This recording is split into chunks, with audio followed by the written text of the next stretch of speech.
Hello YouTube, I'm Natanis and today I kind of want to dive into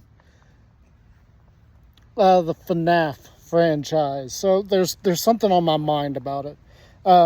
Recently, over on Game Theory, Matt Pack and the guy that took over, you'll have to excuse me, I don't remember your name, they discussed the video by another channel that claims the crying child is Cassidy.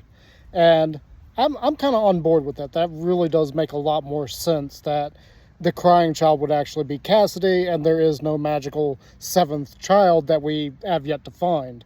That really fits well. But that's not what I want to talk about. So they cover a lot of things, but one of the things that kind of caught my attention, it's been in the back of my brain since I watched the video, is the rule of threes. They always have some kind of rule of three. Like there's three of a given thing. There's three balloons, there's three main characters, there's three children that are important, there's three animatronics that are important. It's always a rule of three. And I think we've actually missed something there, and we've also misinterpreted something. And what that is while there is this outstanding rule of three throughout the entire franchise, there's always this fourth outlier, something that breaks that chain of three. For instance, you got the three main characters, and then you got Foxy off to the side.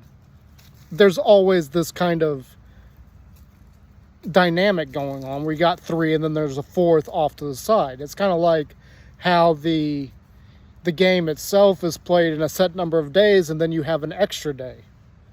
There's always this like extra thing that's over there. And so I was kind of traveling down that rabbit hole, and one of the things that I've always felt was incorrect about the series is Cheeto Man. I don't remember which game that is from. It's been a while since I watched any of Matt Pat's videos.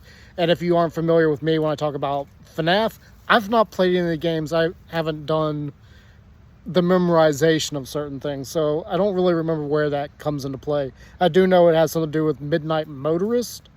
I think it's potentially the same game, but Cheeto Man. I've never agreed with the idea that Cheeto Man is William Afton. And after that video, there's more evidence to kind of support the idea that Cheeto Man is not William Afton and the whole order of the children dying. If that is led to be correct, and that Charlie is the last child to die, then the color of Cheeto Man should have changed long before that.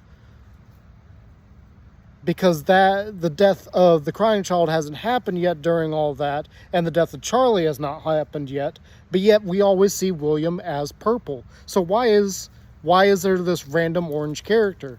Now, for the longest time, people thought that it was Henry, and then Matt Pat was like, no, we're going to refine that.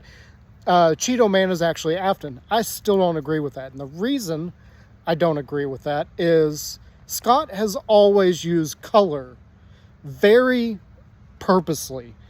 Now, while colors do slightly change between iterations, like the color palette is not exactly the same, the actual color of certain characters is almost always similar or the same in order to let you know that, hey, this is the same character, this is the same thing that's going on. So Cheeto Man has got to be Henry. I'm sticking with that. Cheeto Man has got to be Henry. And from that, we also know that potentially that means that his children are actually Charlie, Cassidy, and Michael. Which makes sense. You got three children right there from one parent. Or are they from one parent? Are they from one parent? Really think about that for a second. There'd be a big reason why we would see we would see Henry with these kids instead of William living in the same house. And I think the information for that is, if I've got the short correct, it's The Immortal and the Restless, where you see effectively the wife telling a vampire that the child is his, and he needs to come see the child, be a dad. And it's always, in my mind, always been associated with William because of the purple coloration. And the oddity here is that the woman is saying, hey, this is your child. And he refuses to believe it, and then something happens that kind of changes that dynamic, and he kind of accepts that. I think what is going on here is that we have overlooked the fact, and I'm going to die on this hill, that the wife of Henry cheated on him with William, and both Michael and Cassidy are actually William's children. Now, whether or not Cassidy is his child, Henry's that is, remains to be seen, though I do think because of the fact that William does end up murdering Charlie,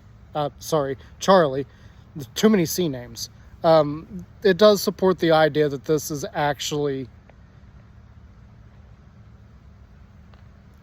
his kid. Now, whether or not the other girl, because there is another one that gets killed by Baby, that is completely unrelated, in my opinion. I think that is just another unfortunate little accident that happened, and that is, I don't know where that falls in line with the kids, but I do remember there was bits and pieces about that, and supposedly this is William's daughter and everything. I don't think that that's entirely correct, but I don't think it's entirely wrong either. I do think that William's... God, we're getting names mixed up. I do think that Henry's wife cheated on him with William, and that is where two of the kids come into play. And Henry does not find this out till much later. However, Charlie is actually Henry's kid, and that's why William eventually kills him. Now, I don't know exactly what went down with that. There's no kind of evidence. It's something that's a little bit inferred. Now, back to the rule of three. In that video, they were talking about how there are three different types of clowns. You got the ones that are just there to make the kids laugh, the ones that are there to basically move along the show and tell a story. They're the like real serious ones, the ones you need to pay attention to. And then you got the ones that mimic the more serious ones. And I think this is where we're misunderstanding something. I think what we are inferring from this is that the rule of three in this situation means Henry, William, and the mimic. I think that's incorrect.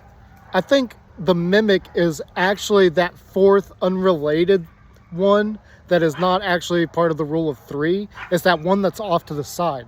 And the real third one there is actually the mother of the children. Now, this is something that, you may agree with, you may not, because there's a lot there. Actually, the opposite. There's not a lot supporting the idea that this person even exists. And I think that is part of the game that Scott is playing. He has thrown us off by not including very much information about her. Now, we do have a little bit, like potentially she's the one that started up the glam rocks. I think that was covered in one of the videos before Matt Pat retired. But it is interesting to me that we've got this rule of three, and then everybody is just not talking about the wife, or they've kind of forgotten about the Young and the Restless, or the Immortal and the Restless, or whatever the heck that was called. And the whole idea that I think what Henry is referring to as far as the wound first inflicted upon me, I think that happened during the circus. Like, they were working together and everything's great, and then William slept with Henry's wife, and that's where Michael and Cassidy come into the picture. And I think at some point after that is when Cassidy is born, and then that's where potentially Henry finds out about the affair and divorces the wife, and then the wife potentially remarries William. So I think the broken home and broken story is a little more involved than what anybody is actually realizing. And, you know, you need to look at it a little bit more and see if there's more to go on with that, because there is this whole family dynamic going on. And I feel like the rule of 3 doesn't include the mimic in this situation. I think the mimic is just that extra fourth that's always there. And really, I don't know why we've come up with the rule of 3 anyway, because there is a lot of times a fourth outlier in a lot of stuff. Look throughout all of it. There's always this fourth item that fits but doesn't fit. And there's a lot of examples of that, though off the top of my head, like I said, I don't have any notes or anything. I'm just doing this off the top of my head. And there is a lot of examples of that. For instance, occasionally with Balloon Boy, he does continuously carry 3, but every once in a while he has 4 for unknown reasons. And I don't know if Matt Pat's caught that. But occasionally there are 4 balloons instead of 3. It's just very, very rarely do you notice that.